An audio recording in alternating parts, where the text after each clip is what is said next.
ह्याचा एक दोष मी देईन ट्रॅव्हल कंपन्यांना. कारण त्यांची एक ठरलेली इकोसिस्टीम असते की ठरलेले रिसॉर्ट्स असतात, ठरलेले वेंडर्स असतात. नवीन माणसाला माहितीच नसतं तिथलं बऱ्याचदा, की कोणालाही जर एक्सप्लेन करून सांगितलं की तुम्हाला असं छान गावात राहायला आवडेल का, किंवा तिथलं स्थानिक जीवनशैली अनुभवायला आवडेल ना, तर कोणाला नाही आवडणार. प्रत्येकाला उत्सुकता असते. पण ही अशा काही इकोसिस्टीम्स गेल्या 30-40 वर्षापूर्वी तयार झाल्यात सगळ्या टुरिस्ट डेस्टिनेशनवर.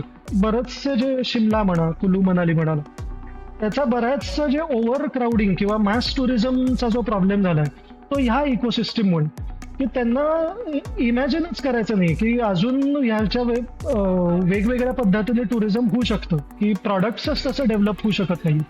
तर मला वाटतं ह्याच्यात सुद्धा खूप स्कोप आहे, की जर शहरातल्या लोकांना एका चांगल्या इम्पॅक्टचं जर टुरिझम प्रमोट करायचं असेल तर प्रचंड गॅप आहे. कारण खरं सांगू 90% लोकांपैकी बरीच लोक ना कंटाळा आलाय की नॉर्मल टुरिझमचा.